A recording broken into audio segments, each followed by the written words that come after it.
എടോ, തന്നോട് മാറാനല്ലേ പറഞ്ഞത്? അവളെ അച്ഛനെ വിളിക്കാൻ. ഗിരി കുമാരേട്ടൻ്റെ ഷർട്ടിൻ്റെ കോളറിൽ പിടിച്ചു വലിച്ചു.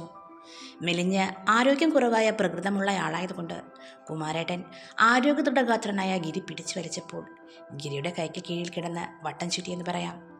എങ്ങനെയോ ആ പിടി പിടിച്ചു കുമാരേട്ടൻ പറഞ്ഞു. അതേ, വെള്ളടിച്ച വയറ്റി കിടക്കണം. ആദ്യം പറഞ്ഞ അച്ചൂന്ന്, ഇപ്പോൾ അരുണിമ. ഇത് വെള്ളടിച്ച് കയറി നിറങ്ങാനുള്ള സ്ഥലമൊന്നുമല്ല. ഞാൻ പോയി ആ കൊച്ചിനെ വിളിച്ചുകൊണ്ട് വരാം. അതുവരെ ചെടിയിലൊന്നും തുപ്പി പോരുത്. അപ്പോഴേക്കും അരുണിമ അങ്ങോട്ടെത്തി.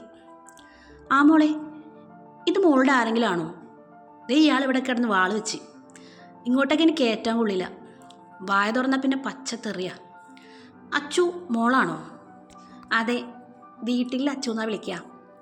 എൻ്റെ പൊന്നേ, ഇതപ്പോൾ ചേട്ടനാ. നന്നായി. അപ്പോൾ കുടുംബ പ്രശ്നം ആങ്ങളെയും പെങ്ങളും കൂടി തീർക്കാൻ നോക്ക്. ആടാ, ഞാൻ തീർക്കാം. നിൻ്റെ വീട്ടിൽ വന്നിട്ട് ബാക്കി തീർക്കാം. പന്നെ. പെട്ടെന്ന് അരുണിമ ഗിരിയുടെ വായ പൊത്തിപ്പിടിച്ചു. ഡി വിടാൻ, എന്നെ വിടാൻ. ഗിരി അരുണിമയുടെ കൈകുടയാൻ ശ്രമിച്ചു. ആ രംഗം കണ്ടിട്ട് റോഡിലൂടെ പോകുന്നവർ രണ്ടുപേരെയും നോക്കുന്നത് കണ്ടപ്പോൾ അരുണിമയ്ക്ക് ആകെ ഇളഭിയാവുന്നത് പോലെ തോന്നി. അയ്യോ ഗിരിയേട്ടാ, ഒന്നും മിണ്ടാതിരിക്കാൻ. ഇതെന്തിനാ അപ്പോൾ ഇങ്ങോട്ട് വന്നത്? ഒരു 100 വട്ടം ഞാൻ പറഞ്ഞിട്ടുണ്ട് ഇങ്ങോട്ട് വന്ന് പ്രശ്നം ഉണ്ടാക്കരുതെന്ന്. എന്നാലും വന്നോളും. ഷോ, ഓ വന്നാൽ നിൻ്റെ തൊലി ഉരിഞ്ഞു പോടി. എന്തൊരു ജോലിയാണപ്പാ. കളക്ടർ ഉദ്യോഗമാണല്ലോടി പുള്ളിയെ നിനക്കിവിടെ.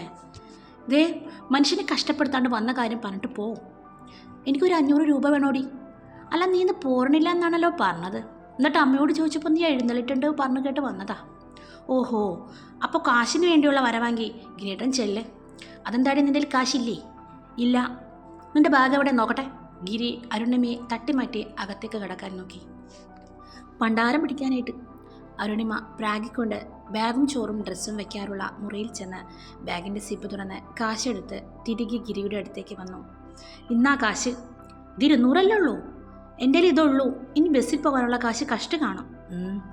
ഗൗരവത്തിൽ മൂളിക്കൊണ്ട് ഗിരി അതും വാങ്ങി മടങ്ങിപ്പോയി.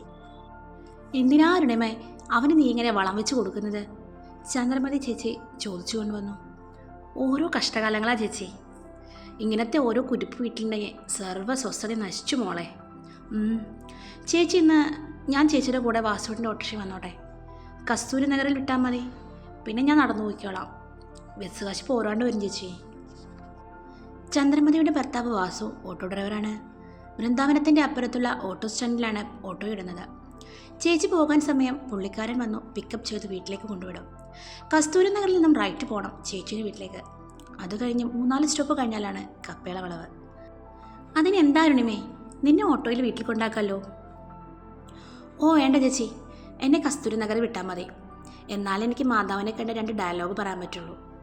അത് ശരി, നീ അപ്പോൾ അമ്പലമൊക്കെ വിട്ട് പള്ളിയിൽ കയറി പിടിച്ചേക്കാണല്ലോ. ഓ അങ്ങനെയൊന്നുമില്ല ചേച്ചി, മാതാവിനോടൊരു അല്പം ഇഷ്ടം കൂടുതലുണ്ട്. ചിലരൊക്കെ കൃഷ്ണൻ്റെ ഭക്തരാണ്. കൃഷ്ണൻ ഫേവറേറ്റ് ഗോഡാണ്. ഞാൻ ശിവൻ്റെ ആളാ. ഞാൻ ദേവി ഭക്തനാണെന്നൊക്കെ പറയുന്ന പോലെ ഞാൻ മാതാവിൻ്റെ ആളാ. എൻ്റെ പൊന്നെ, ഞാൻ ചുമ്മാ പറഞ്ഞതാ. നിന്നെ ഞങ്ങൾ കപ്പലിലേക്ക് മുന്നിൽ കൊണ്ടുവിടാം. അത് കേട്ട് അരുണിമ ചിരിച്ചു. അപ്പോഴേക്കും കസ്റ്റമർ വന്നു. വൈകിട്ട് 5:45 വൃന്ദാവന സ്റ്റോപ്പിൽ അരുണിമയെ കാണാനപ്പോൾ മഹി റോഡിലേക്ക് നോക്കി പറഞ്ഞു. ഇന്ന് അരുണിമയച്ചി ഇല്ലല്ലോ. രാവിലെ വന്ന അരുണിമയച്ചിക്ക് എന്താ പറ്റിയാവോ? അപ്പോൾ വൈകിട്ട് കക്ഷി ഈ ടൈം ഈ ബസ് തന്നെയാണോ പോക്ക്? ദീപു ചോദിച്ചു. ഓ, അറിയാൻ എന്തൊരു ആകാംക്ഷയാ നോക്ക്. ദീപുവിനെ നെഞ്ചിൽ ഒരു ഇടി ഇടിച്ചുകൊണ്ട് മഹി പറഞ്ഞു. എടാ പതുക്കെ, എൻ്റെ പൊന്നെ, എൻ്റെ ഹാർട്ട്. അയ്യോ, ഞാൻ ഇടിച്ച് പൊട്ടിക്കാനൊന്നും പോകുന്നില്ല എൻ്റെ അമ്മോ. ഇന്നലെ രാവിലെ വന്ന ആ പെണ്ണ് എങ്ങോട്ട് പോയി? ലീവ് എടുത്ത് തിരിച്ചു പോയോ? ദീപു സ്വയം ചിന്തിച്ചു. വൈകിട്ട് ബസ് സ്റ്റാൻഡിൽ കയറ്റിയിട്ട് തൂത്തുവാരലും കഴുകലും കഴിഞ്ഞ് സ്റ്റാൻഡിന് നേരെയുള്ള ഊട്ടിത്തട്ടുകടയിലേക്ക് ദീപുവും മഹിയും ചെന്നു. രാജേട്ടൻ ഒരു കാലിച്ചായം കുടിച്ചു സമയമില്ലെന്ന് പറഞ്ഞും പോയി. ചേട്ടാ 2 പോട്ടിയും കൊള്ളിയും. കസേരയിട്ട് ടേബിളിൽ തട്ടി പാട്ട് പാടിക്കൊണ്ട് മഹി ഇരുന്നു. ആടണ കണ്ടാലും പാടണ കണ്ടാലും കാണാൻ അഴകുള്ള പെണ്ണിവള. മഹി ദീപുവിനെ നോക്കി ആക്കിക്കൊണ്ട് പാടി. ദീപുവിൻ്റെ കൊട്ട് കേട്ട് നേരെ ഇരുന്ന് ബീഫും കൊള്ളിയും തട്ടിവിടുകയായിരുന്നു ഗിരിയുടെ ഒറ്റ ചങ്ങാതി സതീശൻ. അയാൾക്ക് ആ കൊട്ടും പാട്ടും ഇറിറ്റേഷനായി. ഡാ മിണ്ടാതിട്ട് ചേർക്ക. മഹി അത് മൈൻഡ് ചെയ്തില്ല. ഇന്നീവരം പോലഴകുള്ളോള് ഇന്ദ്രധനുസിൽ പിറന്നവള്. മഹി അടുത്ത സിനിമാ ഗാനം തട്ടിത്തട്ടുകൊണ്ട് പാടി. അപ്പോൾ ശിവൻ ചേട്ടാ, എന്താ എത്ര ലേറ്റ്? വേഗം പോരട്ടെ. ആഹാ ഇന്നീ വരുമ്പോൾ ഡാ നിന്നോടല്ല നിർത്താൻ പറഞ്ഞത്. ഗിരി ചാടിക്കേറി വന്നു. അതിന് ചേട്ടൻ്റെ കുടുംബത്തേറി ഞാൻ വന്നോ? ഡാ നീ ഇവിടെ മിണ്ടാതിരുന്ന് ഞണ്ണിയാ മതി. ആഹാ ഇത് നല്ല പാട്. എനിക്കിഷ്ടമുള്ളിടത്ത് ഞാൻ പാടും. അത് ചോദിക്കാനൊന്നും ഇയാൾ വരണ്ട. പോയി വല്ല പണി നോക്ക്. സതീശൻ പെട്ടെന്ന് മഹിയുടെ കരണം നോക്കി ഒന്ന് പൊട്ടിച്ചു. ഹേ മേത്ത് ചുമ്മാ കയറി കൈവയ്ക്കുന്ന. ദീപു സതീശൻ്റെ ഷർട്ടിൽ കുത്തിപ്പിടിച്ചു. പെട്ടെന്ന് സതീശനെ വകഞ്ഞു മാറ്റി ഗിരി കയറി ദീപുവിൻ്റെ കോളറിൽ പിടിച്ചു താഴെയിട്ടു.